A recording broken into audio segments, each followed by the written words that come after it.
Alors aujourd'hui, je vais vous faire un petit tuto sur un problème que j'ai rencontré. C'est sur un tambour d'une machine à laver Ariston 9F149. Donc une très bonne machine a priori, qui a 2 ans, mais qui s'est avéré que les roulements du tambour et le joint, donc le joint était fuyard, les roulements évidemment ils ont trinqué, donc le tambour bougeait assez conséquent, et je me suis proposé de démonter la machine pour remplacer les roulements et le tambour, les roulements et le joint.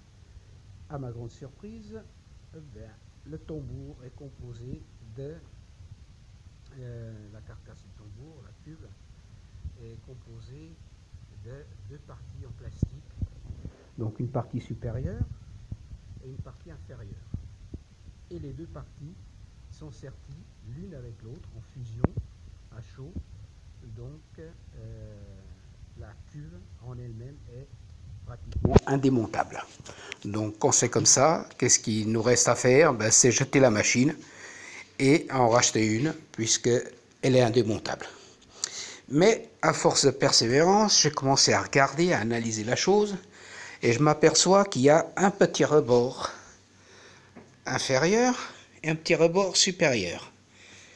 Et je me suis dit que c'était peut-être la bouée de sauvetage de cette fameuse cube. Donc je me suis proposé de prendre ma disqueuse, avec la disqueuse qu'il y a là, donc de couper là les joints, entre les 2 joints, donc couper ici entre les 2 joints,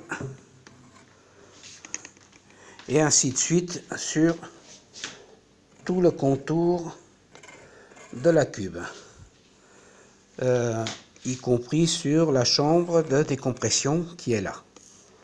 Par contre, ce qu'il faut, c'est à un certain moment, au niveau des pattes, donc ce que j'ai voulu conserver, ça a été les pattes d'accrochage. Donc au niveau des pattes, j'ai coupé avec la disqueuse jusque là, et après j'ai pris ma lame de scie pour pouvoir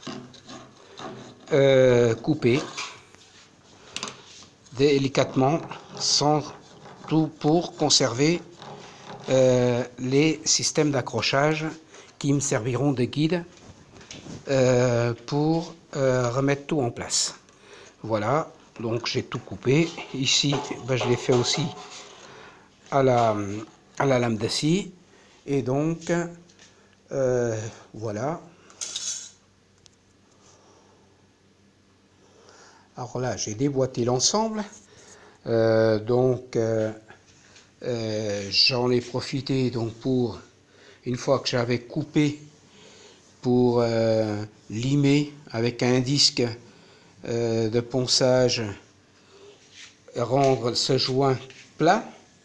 Donc on voit ici, on voit pas très bien, ici on voit peut-être un peu mieux la fusion du tambour supérieur et du tambour inférieur. On la voit ici aussi. Et donc j'ai poncé tout ça pour avoir un joint plat ici sur tout le pourtour.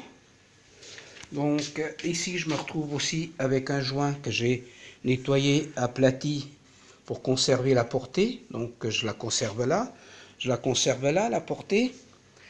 Et donc voilà ce qu'on se retrouve. On a un joint, un contour qui est à peu près plat. J'ai fait au mieux.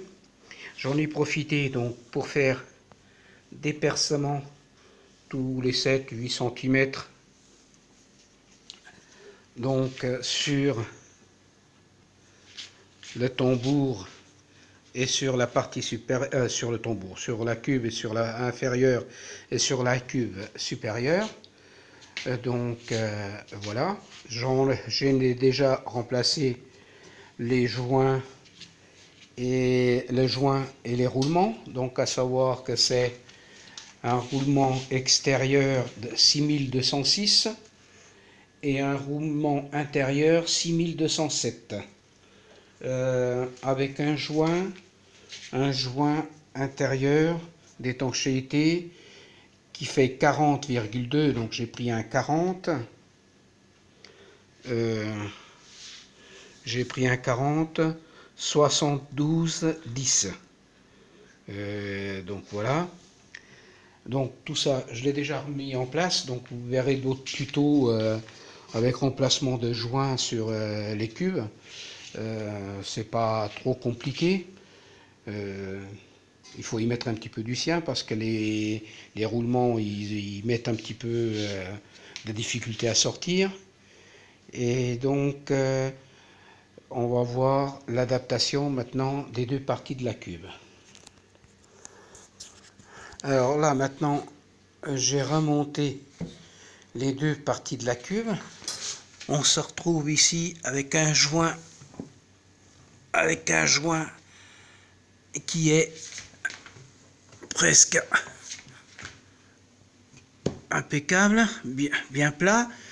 Il n'y a pas d'arêtes qui viennent nous perturber. Le joint il est à peu près potable, il est continu.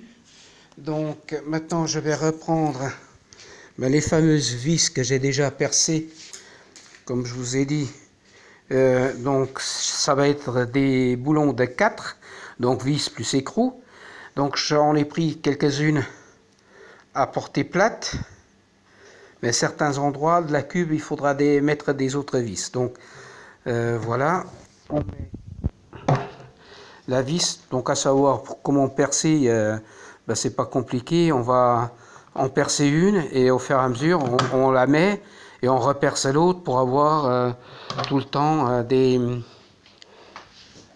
être sûr de tomber sur les bons trous. Donc ici on peut mettre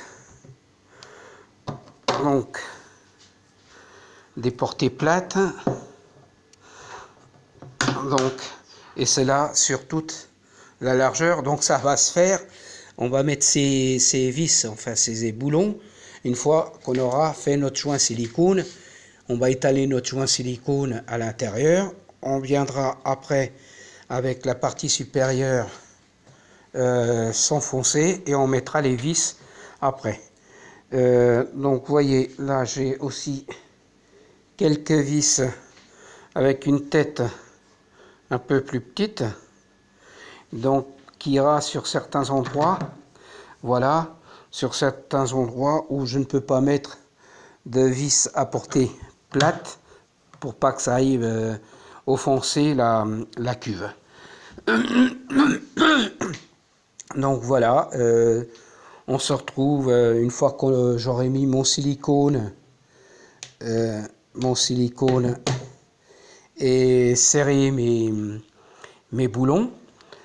On sera parti pour 2 jours de séchage et entre temps on peut remonter la machine, mais 2 jours de séchage avant l'utilisation. Donc il s'agit bien d'une cube d'une machine à laver Ariston Eco 9F149. Les cocos de chez Ariston, ils avaient cru nous blouser en mettant un tambour et une cube qui est sertie fusionnée, qui est apparemment indémontable. Et là, avec ce système, donc qui va porter, une fois que le joint sera fait, qui va porter partout, on sera reparti pour 2 ans. Donc là, comme je vous ai dit, j'ai déjà changé les joints. On fait tourner la cuve, il n'y a pas de souci de frottement. On a réduit de 2 mm l'espace ici, à ce niveau-là, de 2 mm. Ce qui est pas pire puisque ça évitera que des chaussettes ou quelque chose se mettent en travers et s'infiltrent. Et on est parti avec une machine pour quelques années de bon fonctionnement. À savoir que le jour où on aura à nouveau un problème de roulement, eh ben, on fait sauter, on dévisse les boulons, Avec un coup de cutter, on coupe le joint silicone, on le nettoie et on fait notre réparation et on est reparti à nouveau. Juste pour info, cette machine, je l'ai récupérée à la décharge. Donc au bout de 2 ans et 2 mois, elle était bonne pour aller à la poubelle. Donc où elle était quand je l'ai récupérée. Et j'en ai pour, entre les roulements, le joint et les frais de port, il y en a pour 17,50 € chez 123 roulements sur internet, livré chez vous. Donc voilà, pour un prochain tuto éventuellement. Si vous avez des suggestions, n'hésitez pas, je suis preneur. Mais on se retrouve avec quelque chose qui était en principe dédié à la poubelle, un truc qui est réparé et qui sera pérennité parce qu'on peut le réparer quand on veut à nouveau sans avoir trop de main d'œuvre derrière. À une prochaine fois pour un prochain tuto et longue vie à vos machines à laver.